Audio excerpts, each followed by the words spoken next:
তো ভাই বোনেরা, আজ প্রথমে আমি রব্বুল আলামিনের দরবারে হাজারো লক্ষ কোটি শুকরিয়া জানাতে চাই। রব্বুল আলামিনের অশেষ রহমতে আজ আমি আমার প্রিয় মাতৃভূমিতে ফিরে আসতে পেরেছি আপনাদের দোয়ায়। আপনাদের মাঝে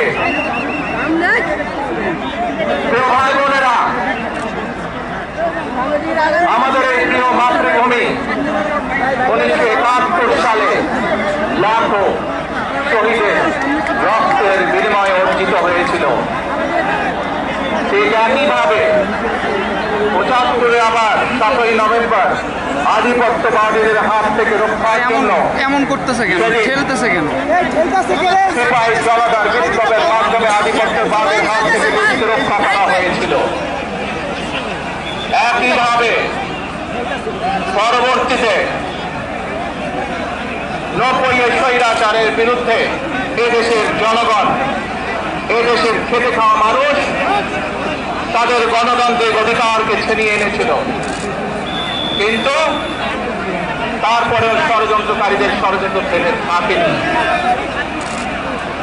আমরা তারপর দেখেছি 2024 সালে, 71 সালে এই দেশের মানুষ যেমন স্বাধীনতা অর্জন করেছিল, 2024 সালে এদেশের ছাত্র জনতা সহ সর্বস্তরের মানুষ, কৃষক, শ্রমিক, নারী, পুরুষ, মাদ্রাসার ছাত্র সহ দল মত নির্বিশেষে, শ্রেণী পেশা নির্বিশেষে সকল মানুষ সেদিন 2024 সালের 5ই আগস্ট এই দেশের স্বাধীনতা এবং সার্বভৌমত্বকে রক্ষা করেছিল।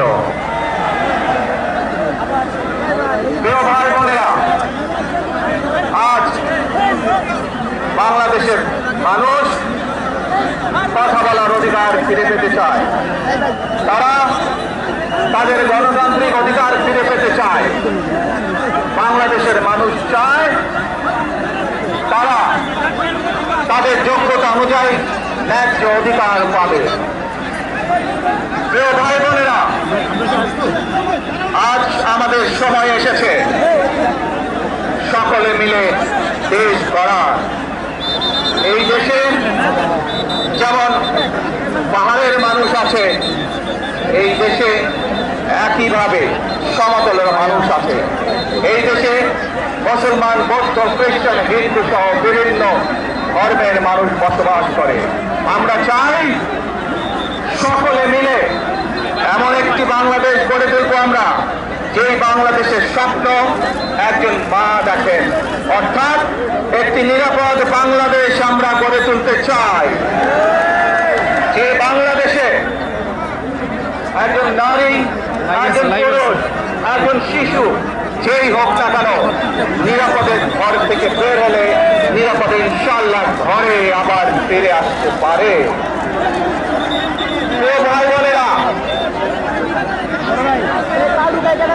এই দেশের জনসংখ্যার অর্ধেক নারী, 4 কোটিরও বেশি তরুণ প্রজন্মের সদস্য, 5 কোটির মতন শিশু,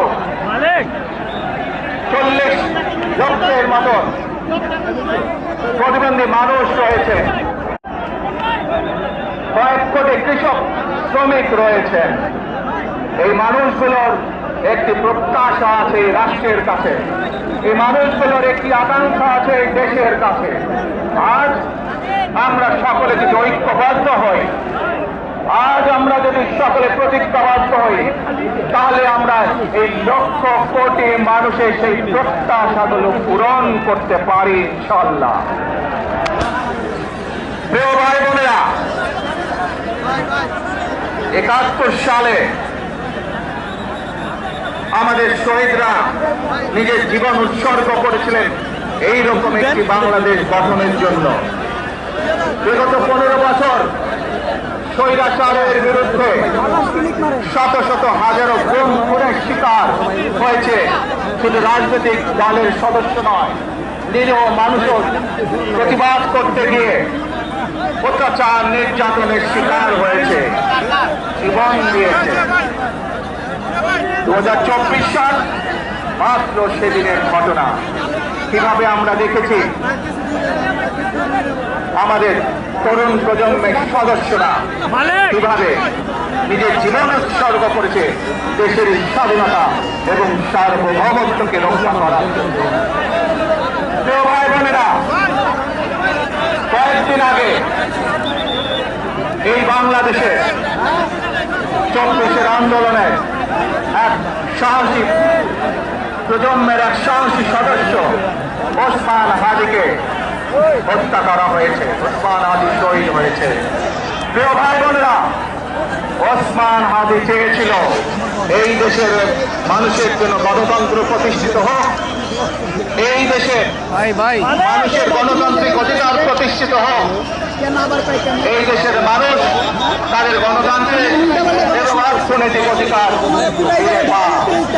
আজ 24 আন্দোলনে যারা শহীদ হয়েছেন, ওসমান হাদি সহ 71 যারা শহীদ হয়েছেন, বিগত স্বৈরাচারের সময় বিভিন্নভাবে খুন গুমের শিকার হয়েছে, এই মানুষগুলোর রক্তের ঋণ যদি শোধ করতে হয়, আসুন আমরা আমাদের সেই প্রত্যাশিত বাংলাদেশ গড়ে তুলব, যেখানে আমরা সকলে মিলে কাজ করব, যেখানে আমরা সকলে মিলে আমাদের প্রত্যাশিত বাংলাদেশকে গড়ে তুলব। প্রিয় ভাই বোনেরা, বিভিন্ন আধিপত্যবাদ শক্তির গুপ্তচরেরা বিভিন্নভাবে ষড়যন্ত্রে এখন লিপ্ত রয়েছে। আমাদেরকে ধৈর্যশীল হতে হবে, আমাদেরকে ধৈর্য ভাই প্লিজ পেছন থেকে আসছেন, চুপচাপ থাকেন। তরুণ প্রজন্মের যে সদস্যরা হেল্প না করেন, এরকম করলে তো ভালো লাগবে না। দেশকে নেতৃত্ব দেবেন, দেশকে গড়ে তুলবেন, এই দায়িত্ব তরুণ প্রজন্মের সদস্যদেরকে আজ গ্রহণ করতে হবে, যাতে করে এই দেশকে আমরা সুন্দরভাবে গড়ে তুলতে পারি। এত ভালো করে বলে দিচ্ছে ভিডিও করে। গণতান্ত্রিক ভিত্তি, শক্তিশালী অর্থনৈতিক ভিত্তির উপরে যাতে দেশকে আমরা গড়ে তুলতে পারি। প্রিয় ভাই বোনেরা, আমার সাথে আজকে মঞ্চে এখানে বহু জাতীয় আজকে আমরা দুহাত তুলে আল্লাহর দরবারে দোয়া করে আল্লাহর রহমত আমরা চাই যে যে সকল জাতীয় নেতৃবৃন্দ এই মঞ্চে আছেন, মঞ্চের বাইরে যে সকল জাতীয় নেতৃবৃন্দ আছেন, আমরা সকলে মিলে এই দেশকে নেতৃত্ব দিয়ে আমাদের বাংলাদেশের জনগণের প্রত্যাশিত সেই বাংলাদেশকে আমরা গড়ে তুলতে চাই। আমাদেরকে যে কোনো মূল্যে আমাদেরকে এই দেশের শান্তি শৃঙ্খলা রক্ষা করতে হবে। যে কোনো উস্কানের মুখে আমাদেরকে ধীর শান্ত থাকতে হবে।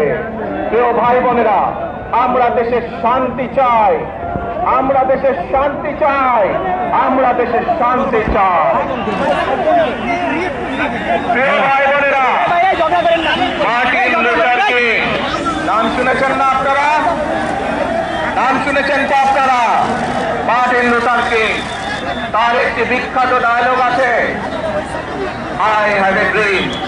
আজ এই বাংলাদেশের মাটিতে দাঁড়িয়ে আপনাদের সকলের সামনে আমি বলতে চাই, বাংলাদেশ জাতীয়তাবাদী দলের একজন আপনাদের সামনে আমি বলতে চাই, আই হ্যাভ এ প্ল্যান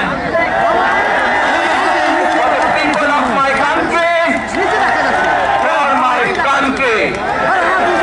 আজ এই পরিকল্পনা দেশের মানুষের স্বার্থে, দেশের উন্নয়নের জন্য, দেশের মানুষের ভাগ্যের পরিবর্তনের জন্য যদি সেই প্ল্যান, সেই কার্যক্রম, সেই পরিকল্পনাকে বাস্তবায়ন করতে হয়, প্রিয় ভাই বোনেরা, এই জনসমুদ্রের যত মানুষ উপস্থিত আছেন, এই সারা বাংলাদেশে গণতন্ত্রের শক্তি যত মানুষ উপস্থিত আছেন, প্রত্যেকটি মানুষের সহযোগিতা আমার লাগবে।